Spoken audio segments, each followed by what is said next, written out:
People find their life partners in the most unlikely of places. I found mine in front of a high school bathroom. Some people find theirs while walking down the street, but a lot of people find their other halves on social media, while others might meet through mutual friends and hit it off. Well, that's exactly how 20-year-old Renae Marsden and 23-year-old Braden Spiteri hit it off like a house on fire. Renae was convinced that Braden was her soulmate, and they even made plans for their future together. But if everything was perfect, then what led Renae to The Gap, a dangerous cliff overlooking thrashing waters of the Tasman Sea, in the evening hours of August 5th, 2013, where she would tragically end her own life? At least, that's how the official story was told. The case of Renae Marsden is not as straightforward as it seems, and it's weaved with lies and obsession, and a secret that was hidden in plain sight. A secret that led to lethal consequences.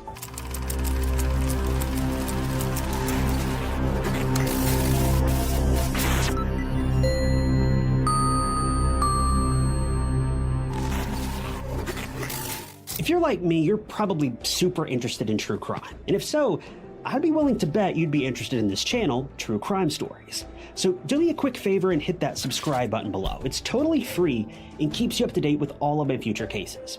YouTube tells me that over 40% of you guys are not subscribed, so click that button and help us both out. Renae Marsden was born on October 15, 1992, to parents Teresa and Jamie in New South Wales, Sydney, Australia. She lived in Prairie Wood, Fairfield City. But sadly, soon after her birth, Renae's parents decided to end their marriage and they went their separate ways. Now, going through a divorce is an unnerving experience for any family, but another person came into Renae's life when she was just 5 years old, who she called Father, and even took his last name. This was Teresa's new boyfriend, Mark Marsden. Teresa and Mark soon got married, and they had 3 more children, Luke, Jake, and Monique, and Renae loved their family to bits. According to her mom, Teresa, Renae was a kind, joyful, and sociable girl who got along well with her siblings.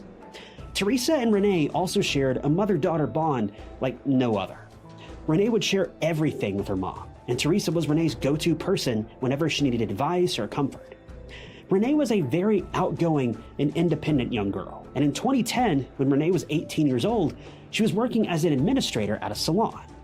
See, Renae had dreams of becoming a successful hairdresser, and she loved dolling her clients up when it came to their hair. So the salon was a perfect place to polish her skills and train to become one. But this is where she met someone, a man named Angus Young. Angus was Renae's first love, and he described her as a bubbly, beautiful, kind, and optimistic person. Fast forward to April of 2010, and the couple were madly in love with each other, and they also talked seriously about getting married and starting a family. Angus and Renae even went as far as planning how many kids they were going to have and what dog they were going to adopt.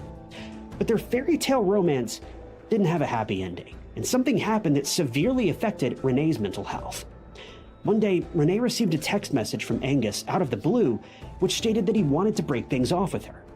His reasoning was that he was only using her. He wasn't ready for commitment, and he was interested in other women. Now, this absolutely crushed Renae. She and Angus were very serious about each other, and they'd been dating for a while now. So this broke something inside of Renae that caused her to become withdrawn and just not her usual self anymore.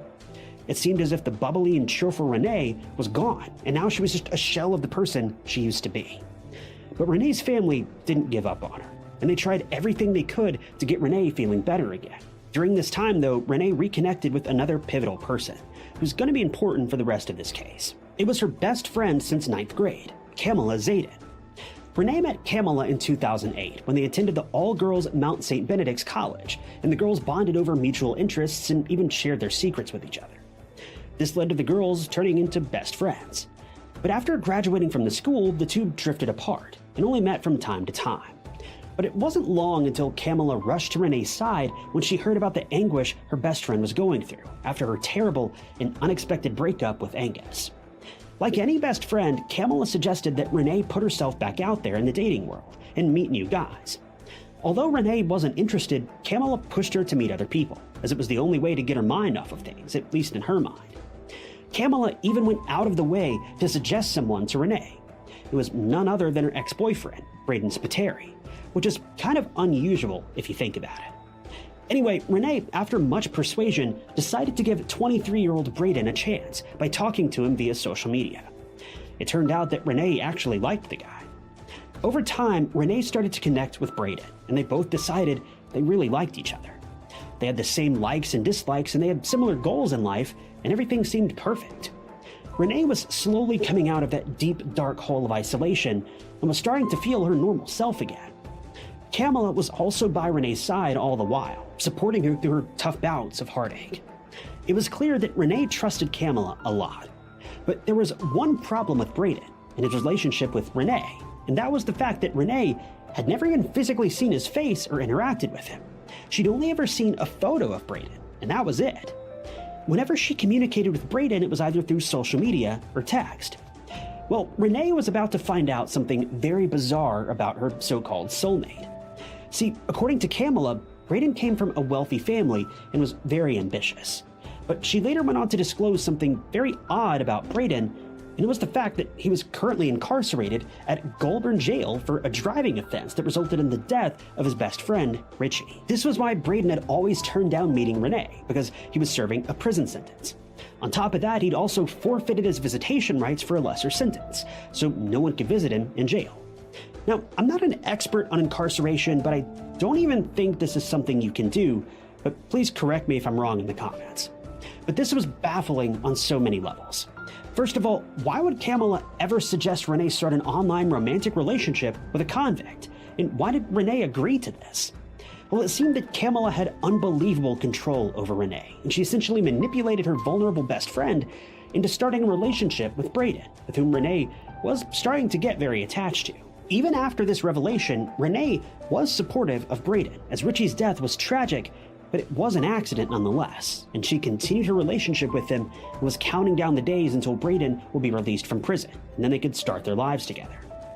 Braden and Renae talked every day, but you might be thinking, how's that possible? Cell phones aren't allowed in prison.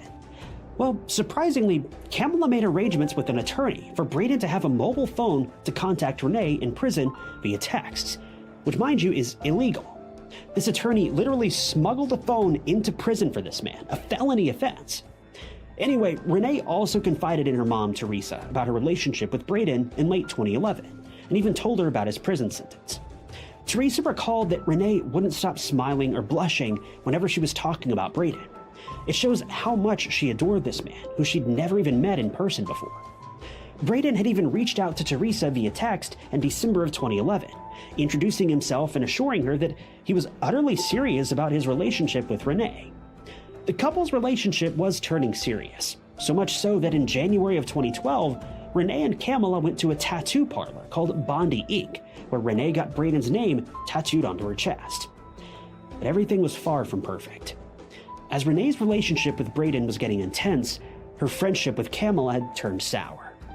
Renae noticed that Kamala was overly involved in everything Renae did, and she felt as though Kamala wanted to control everything about Renae's life. Safe to say that Kamala was suffocating Renae with her relentless control, but Renae didn't seem to notice. Around the same time, Teresa started to get an unsettling feeling about Braden and found him to be very rude, jealous, and arrogant because he would always be upset when Renae was seen with another man. Apparently, Braden wanted Renae all to himself, and he was overly possessive of her, whenever Renae even interacted or smiled at another man. This behavior led to Renae contemplating ending the relationship, but Braden had news for Renae that led her to stay with him. He was scheduled to be released in August of 2012, and Renae was over the moon about this. She would finally get to see her online boyfriend for the first time, and she was beyond excited. But soon, things took an unexpected turn that led Renae to do something very tragic. See, Braden wasn't granted release from prison in August after all, and this news saddened Renae to no end, which led her to attempt self-harm by overdose in September of 2012, and she was rushed to the emergency room. This was extremely difficult for Renae's family, as she was extremely transfixed on this random man to the point where she even attempted to end it all. It's just so sad to see the wave of emotions and distress Renae was going through. And it's very clear to see Renae was not well. She needed some serious intervention. Teresa couldn't bear to see her daughter in pain, and she decided to take a significant step to help her daughter. Teresa reached out to Braden and demanded that he let Renae be free to pursue other people while he was serving his sentence. When Braden gets released, then they can think things over. Braden initially backed off, but was still in contact with Renae as friends. Renae actually got into a relationship with another man named Ian, and he was very polite, caring, and genuinely loved Renae. But their relationship took a turn for the better, and the couple even got engaged in January of 2013, though Renae's happiness only lasted for so long. See, during her relationship with Ian, Renae was still in constant communication with Braden, even though they were just friends. This understandably bothered Ian, so in March of 2013, Ian gave Renae an ultimatum to choose either him or Braden. Sadly, Renae was still very much in love with Braden, and she called off her engagement with Ian, a man who could have made Renae happier than ever, but instead she chose her so-called soulmate, Braden. This was a choice that would cost Renae everything.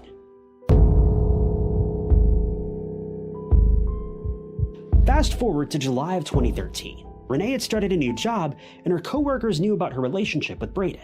But around the same time, Braden went completely radio silent. Renae assumed that it was because of the ongoing court case. Renae regularly reached out to Braden, but never got a response for almost a month. She was spiraling out of control, and even her coworkers noticed her decline. Little did they know that soon everything would come crashing down in the worst way possible. It was August 5th of 2013. After bombarding Braden with countless texts, Renae finally got a response back. But this text would wipe the smile clean off of Renae's face and cement her horrible fate. Braden texted Renae asking for space, wanting to break up with her, saying, "I need a break, and so do you." When Renae received this text, she was out with her coworker Joseph for lunch, and upon reading it, she cried and shook hysterically. Renae left work early that day and proceeded to make a 90-second call to Goulburn Jail to talk to Braden at around 2:44 p.m. Renae wanted to know the reason for the abrupt breakup, but she could never get a hold of Braden. A distraught Renae went home, all the while still texting Braden. Teresa was worried about Renae, and she was still very emotional, even though Renae assured her that nothing was wrong. But Teresa soon realized that something was, in fact, very wrong when a text from Braden came in, stating, quote, "Sort your daughter out. She's threatening to end her life." A frantic Teresa immediately rushed to her daughter's side, but was surprised to find her getting ready for a girls' night out. She was wearing black tights, a black sweater, and a black and brown scarf and black ballet flats. Renae appeared calm and wasn't hysterical or sad, which eased some of Teresa's tension. Renae then left her house at around 5:22 p.m., but she wasn't going to meet up with friends. CCTV footage showed her driving towards the Gap, an ocean cliff in the eastern suburbs of Sydney, overlooking the Tasman Sea. But what's alarming and frightening about the Gap is the fact that it's a famous spot for people attempting to end their own lives. This fact, combined with Renae's heartbroken state, was a dangerous combination. There are multiple CCTV cameras and even a safety fence surrounding the perimeter of the cliff, but Renae was tragically determined to put an end to her ongoing misery. She parked her car, a red Mazda, near the Gap, and sent several messages to Braden, and even sent her mom, Teresa, a final farewell message. Renae told Teresa that she loved her and that she was sorry for the pain she was going to put her through. At 5:51 p.m., Renae climbed over the fence at Jacob's Ladder, and 3 minutes later, she threw her phone into the thrashing waters before tragically jumping off the cliff. 20-year-old Renae fell victim to the dark voices in her head, and she ended her life after getting dumped by her boyfriend of 18 months. Teresa, upon receiving Renae's final message, tried calling and texting Renae frantically, pleading with her to answer her phone, but it was too late. Renae had already made a grave choice, and sadly, there was no turning back from this tragedy. Sydney police were notified immediately, and from Renae's phone activity, her car was found near the Gap at 8:45 p.m., with the words, "I love you, Braden," etched on the dusty car's windshield. Inside the car, there was a photo collage of Braden, Renae's wallet, and an iPhone with a pink case. Investigators also looked at the CCTV footage and saw Renae leaping off the cliff, which is just so eerie and devastating that something so tragic and unfortunate like this was caught on camera. An aerial search was conducted in hopes of finding Renae's body, but nothing came up, and her body hasn't been found still to this day. It's believed that Renae's body drifted away into the deep sea, and was extremely devastating and life-altering for her family, who lost her in such a tragic way. Teresa, after Renae's tragic passing, angrily reached out to Braden, but he never picked up. She also notified the police of Braden, and they went to Goulburn Jail to question him. But now, it was their turn to be baffled. Goulburn Jail authorities confirmed there was no inmate under the name of Braden Spiteri. This left the detectives and Renae's family dumbfounded. Who was Braden? Why did he string Renae along for 18 months, and where was he now? Well, Braden turned out to be someone extremely close to the Marsden family, and ironically, Braden wasn't even a guy, or even real for that matter. Braden wasn't a figment of Renae's imagination. Renae had unfortunately been catfished. But what was even more appalling was the person behind this debacle. It was none other than Renae's best friend, Kamala Zayden, the same person who apparently helped Renae through her breakup with Angus and was there with Teresa looking for Renae on the day of her passing. She was the one who emotionally played with Renae to the point where she felt she had no choice but to end her own life. Kamala, even though she was Renae's best friend, wanted more from her. It was evident that Kamala was obsessed with Renae from the get-go. Renae's cousin Stephanie recalled Kamala being very violent and aggressive towards Renae when she didn't pay attention. Stephanie also confessed that Renae confided in her about Kamala trying to make advances towards her. But how did all of this start? Well, Kamala is suspected to be the one who severed the relationship between Angus and Renae, because Kamala wanted Renae all to herself and soured the blooming love between the couple, so that they would eventually break up. Kamala had a history of terrorizing Renae on multiple occasions. She reportedly cornered Renae in a library, forcefully grabbed her arm outside of a cafe, and even swerved Renae's car while driving. She vowed to always follow Renae if she was ignored. This woman clearly had issues. Kamala wanted to possess and have total control over Renae, and this obsession went beyond romantic feelings and was very dangerous, which is why Renae tried to cut things off with Kamala when she went to the United States for a vacation a few months prior to her tragic passing. But Kamala wanted to get back at Renae twice as hard. At that time in 2013, phone companies erased all text messages and data after 7 days, so retrieving them after almost 7 years, well, it was difficult. But in February of 2020, the police discovered the full intensity of Kamala's evil and elaborate plan. For 18 months, Kamala pretended to be Braden and used 2 cell phones to send Renae messages. The reason why Renae and Braden got along so well was because Renae was practically and unknowingly talking to Kamala, who knew exactly what Renae liked and disliked. But what about Braden's photos? Was that some graphic design that Kamala had whipped up? Well, no, it turns out that the guy in the picture was a real person and was completely uninvolved in Renae's tragic end. He was a man named Cameron Lang, and he crossed paths with none other than Kamala at a nightclub years ago where they took a picture together. Cameron, an innocent man who didn't even know Renae, was exploited by an evil and manipulative woman. The detectives also noticed the tone of the texts. Whenever Braden got angry with Renae, Kamala also bombarded Renae with messages of a similar undertone and vice versa. This confirmed and left no doubts in anybody's mind that Kamala was in fact Braden.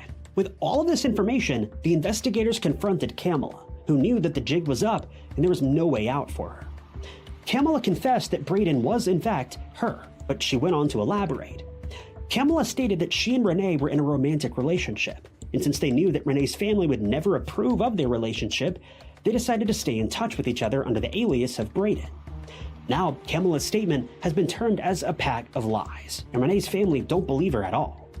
They state that Renae didn't know who Braden was and that Kamala was behind this ruse, and this could basically be proven by the tattoo of Braden's name that Renae got on her chest. The Marsden family stated that Renae was truly in love with Braden, or the idea of him, and didn't know that it was Kamala behind the screen at all.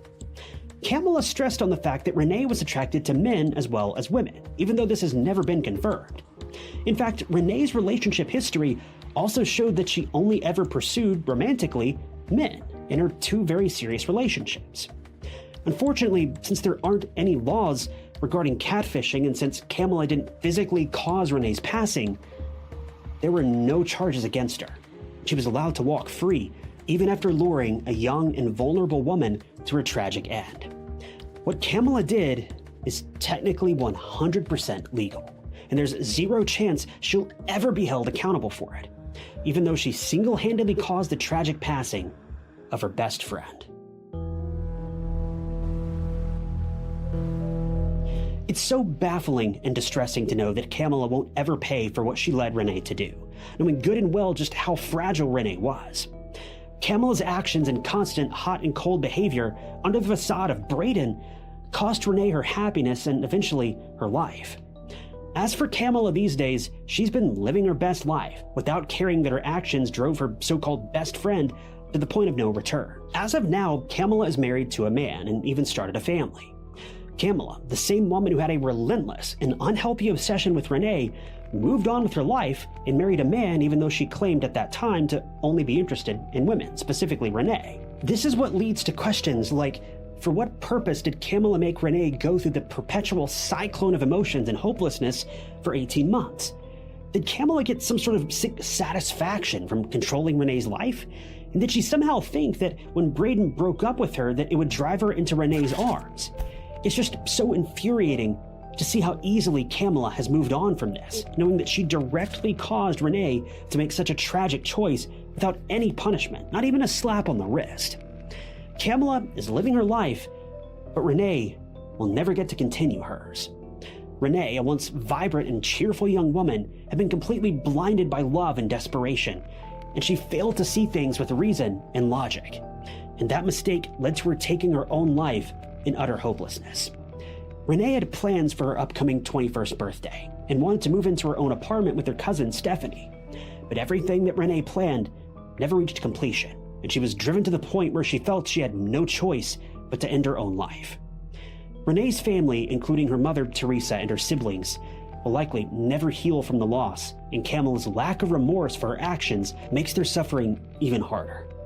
The fact that Kamala frequently visited the Marsden home because she and Renae were best friends cuts Teresa to the bone because she never even anticipated that the person in their home would be the one to drive her daughter to such a frightening point. And the fact that she was wearing a facade the entire time is just so brutal. Following Renae's demise, the Marsden family is fighting hard to introduce Renae's law, which deems catfishing and any form of non-physical abuse illegal and creates a distinct criminalization of such heinous acts and behavior. Even though there hasn't been any progress or overnight changes in how catfishing is dealt with legally, the petition highlighted the need for catfishing to be taken seriously, and implementation of stricter actions for any type of emotional abuse or manipulation. Laws like this are just so complicated, though, because it blurs the lines between free speech and a crime, which no political leader wants to get involved in. It's really easy to judge someone who's subjected to manipulation from a third-person perspective. It's easy to criticize them and say, well, why didn't they stop being manipulated? Why didn't they make better choices? But the thing is, you can never understand what the victim is going through. The bottom line is that Renae was vulnerable, and even though she could have made reasonable and logical decisions, her conscience was clouded by the constant bombardment of Kamala's manipulative and deadly actions. Kamala, knowing that Renae was spiraling down after a breakup with Angus, took advantage of her vulnerability and played emotional games with her for over a year. And in the end, Renae lost her will to live and left her family in perpetual grief and sadness. All because she was manipulated and emotionally abused by a monster who was pretending to be a pillar of support. We can only hope that laws dealing with catfishing and penalizing the perpetrators can be made and implemented, not just in Australia, but in other countries too, because Renae's case is a horrific example of something seemingly innocent and playful taking a lethal and unimaginable turn.